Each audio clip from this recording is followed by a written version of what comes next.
Everest विजेता बनी पांवटा साहिब की बेटी, शहर में हुआ ऐतिहासिक स्वागत। गोल्ड मेडलिस्ट कबड्डी प्लेयर ने रचा नया इतिहास। हिमाचल की बेटियों ने फिर एक बार साबित कर दिया कि हौसले बुलंद हों तो दुनिया की कोई चोटी बड़ी नहीं होती। पांवटा साहिब की बेटी ने दुनिया की सबसे ऊंची चोटी माउंट एवरेस्ट की 8,848.86 मीटर को फतह कर भारत और हिमाचल का नाम रोशन कर दिया। एवरेस्ट फतह कर लौटते ही पांवटा साहिब पहुंचने पर उनका ऐतिहासिक स्वागत किया गया। शहर के भाई पॉइंट से एनसीसी की छात्राओं ने बेटी बचाओ बेटी पढ़ाओ के नारों के साथ रैली निकाली, जिसमें लोगों का उत्साह देखते ही बनता था। सिर्फ पर्वतारोही ही नहीं, कबड्डी की गोल्डन गर्ल भी। एवरेस्ट विजेता ये बेटी पहले ही राष्ट्रीय स्तर की कबड्डी खिलाड़ी रह चुकी हैं और राष्ट्रीय खेलों में गोल्ड मेडल अपने नाम कर चुकी हैं। अब पर्वतारोहण जैसे चुनौतीपूर्ण क्षेत्र में भी उन्होंने न सिर्फ कदम रखा, बल्कि एवरेस्ट चोटी पर तिरंगा फहराकर देश की बेटियों के लिए नई राहें खोल दी।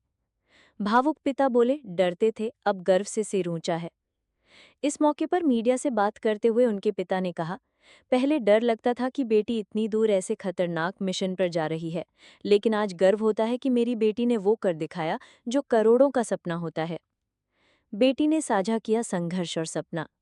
बेटी ने बताया कि एवरेस्ट चढ़ाई के दौरान ऑक्सीजन की कमी, -40 डिग्री की सर्दी और तूफानी हवाओं जैसी कठिन चुनौतियों का सामना करना पड़ा, लेकिन अगर जज्बा मजबूत हो तो रास्ते खुद बनते जाते हैं।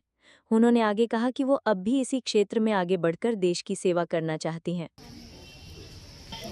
तभी हमारे को भी हौसला है और बेटी के हौसले से आप लोगों के सभी के आशीर्वाद से हमारे पैसे लगा के चलो भगवान पे भरोसा रखते हैं। आपने वही तो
बहुत ही मुश्किल फैसला रहा, पता नहीं अब क्या सुन नहीं पाएगा, पर जब बेटी का हौसला था ना तो बेटी के हौसले से हमें ऐसे कि भाई बेटी को भेजना है बस।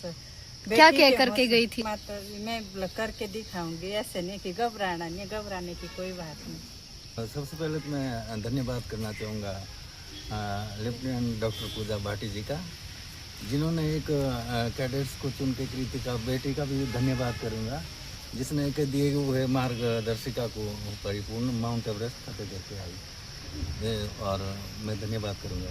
ये सब चाहूँगा कि बेटियों पे विश्वास रखिए, विश्वास रखना, भरोसा रखना बहुत बड़ी बात है। बेटियाँ पे विश्वास रखना उचित है, और अगर विश्वास रखे तो ये करके आ जाती है। तो माउंट एवरेस्ट भी फतेह करना इनके लिए मुश्किल नहीं है। क्या होता है ना, उसकी चमक को आपको परखने की जरूरत नहीं होती, वो खुद ही ग्लो करता है। हीरे की परख जोहरी कोई होती है। चलिए, पर ये है कि जब ये एज एनसीसी कैडेट मेरे पास आई तो इसका जो एक पर्सनालिटी है वो शुरू से ही ऐसी थी कि भरोसे लायक और एक स्ट्रॉन्ग पर्सनालिटी की ये हमेशा से मालकिन रही हैं। और जैसा मुझे पता था कि ये कबड्डी प्लेयर भी हैं, नेशनल लेवल पर खेली हैं, और फिजिकली और मेंटली हर तरह से इनमें वो संयम है, वो स्ट्रॉन्गनेस है, वो एबिलिटी है कि ये माउंट एवरेस्ट एक्सपीडिशन पे अगर मैं इन्हें सिलेक्ट करती हूँ तो कहीं ना कहीं ये मुझे जो है वो बिल्कुल निराश नहीं करेंगी।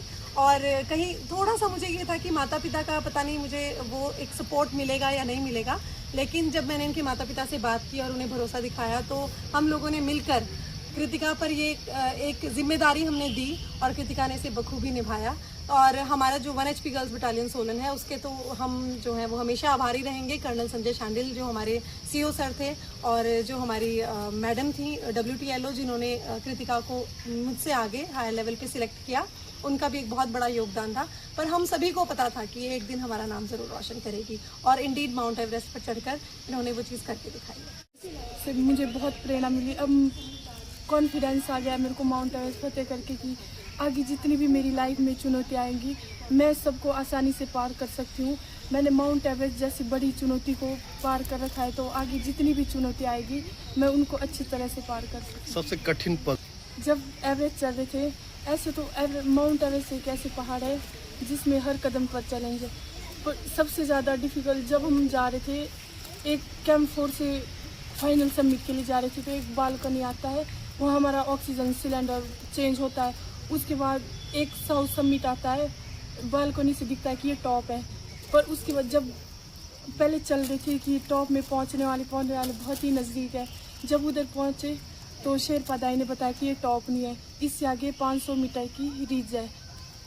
वो रिज इतनी डेंजर थी, बहुत पतली रिज, उधर हमारे को डेड बॉडीज़ मिल रही थी, तो उसको क्रॉस करना थोड़ा डिफ़िकल्ट लगा क्योंकि एकदम से पूरी मतलब नीचे से सोचा था कि हम समिट में पहुँचे, जब उधर पता चला कि ये समिट नहीं है, समिट 500 मीटर दूर है, तो बहुत ही थकावट सी हो रही थी।